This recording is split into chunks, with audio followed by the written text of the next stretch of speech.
সুপ্রিয় দর্শক, আজ আদালত চত্বরে এক নতুন ইতিহাসের সাক্ষী হলো। আওয়ামী লীগ নেতাদের আদালতে আত্মসমর্পণের ঘটনাকে কেন্দ্র করে দলীয় স্লোগানে মুখর হয়ে ওঠে পুরো এলাকা।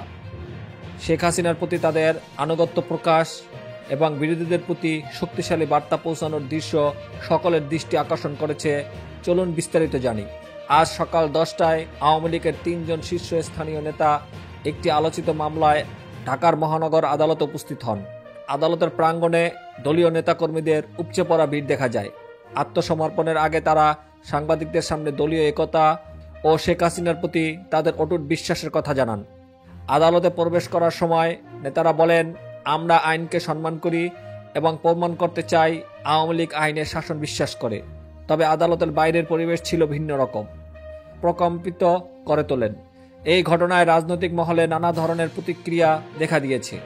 আওয়ামী লীগের পক্ষ থেকে এটি দলের প্রতি আনুগত্য ও ঐক্যের প্রতীক হিসাবে তুলে ধরা হয়েছে। তবে বিরোধী দল বিএনপি এই ঘটনাকে রাজনৈতিক নাটক বলে অভিহিত করেছে। তাদের দাবি, এটি জনমত বিভ্রান্ত করার একটি পরিকল্পিত কৌশল।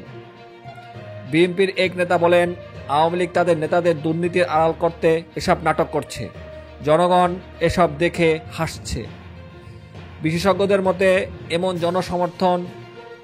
এমন জনসমর্থন প্রদর্শন দলীয় ঐক্যের বার্তা দিলেও এটি আদালতের কার্যক্রমে প্রভাব ফেলতে পারে কিনা তা নিয়ে প্রশ্ন থেকে যায়।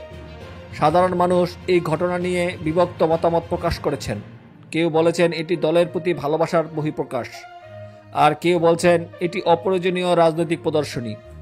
একজন রাজনৈতিক বিশ্লেষক বলেন, শেখ হাসিনার নেতৃত্বে দলটি সাংগঠনিক থাকলেও এই ধরনের জনসমাবেশ আদালতের পরিবেশে চাপ সৃষ্টি করতে পারে। পরিস্থিতি যাই হোক, আজকের এই ঘটনাটি রাজনৈতিক অঙ্গনে এক নতুন আলোচনা তৈরি করেছে।